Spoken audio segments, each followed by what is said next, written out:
Journalist and presenter Beata Tadler is getting ready for an appearance on private broadcaster Nova TV. She was once among the most recognizable faces on the public channel TVP. But then, the broadcaster came under the control of the right-wing Conservative government. Beata had pictured her future differently.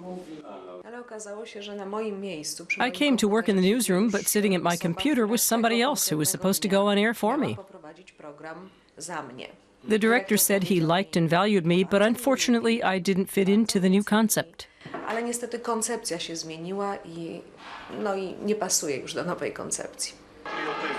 new concept was largely the government line.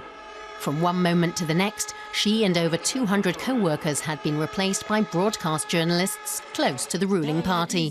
The government labelled the measure the Minor Media Bill.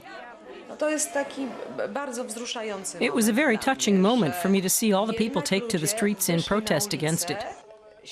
To know that people didn't want propaganda. And they knew very well that this bill would make Polish television the mouthpiece of the government.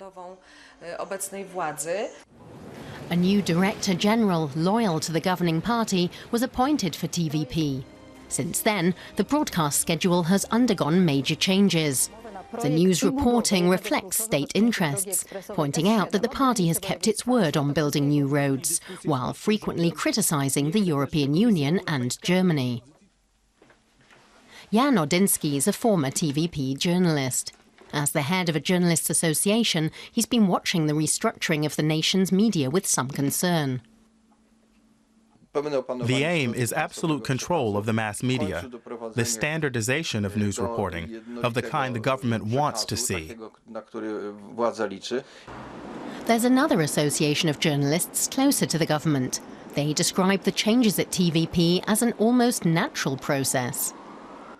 The public media have indeed changed radically. Now there's a kind of media balance in Poland. The private media tend to follow the opposition, and the public media stay closer to the government camp. Private broadcaster TVN has been questioning the government's political motives and feeling the consequences in the form of demands for back taxes and steep penalties for allegedly illicit reporting on a demonstration. The broadcaster is owned by an American investment group. Under pressure from the United States, the charges were dropped. Oppositional newspapers have not been spared. The Gazeta Wyborcza was born in the Solidarity Union movement of the 1990s. The government keeps a close and suspicious eye on its editorials. Now its economic basis is coming under attack. Editor-in-chief, Jaroslaw Kurski, looks over the articles for the next edition. One deals with the power of the state security services. The paper has already had a response to its criticism. They won't let us run advertising anymore. We're having problems with circulation because we can't sell at the state airports or filling stations anymore, and the state agencies have canceled their subscriptions. There were even plans to break up the entire publishing group on the pretext that papers, internet and video portals should no longer run under the same corporate umbrella. But with right-wing conservative media using these very same structures, this attempt has been nipped in the bud. What remains is an initiative to limit foreign ownership to 15%.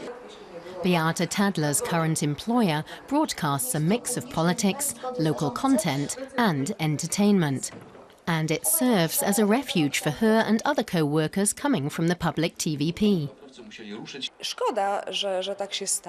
It's too bad it happened like this.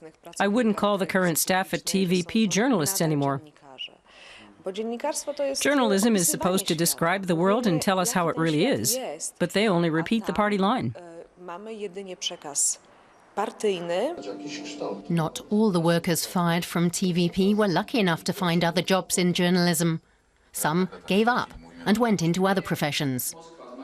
Times are very hard right now for journalists in Poland.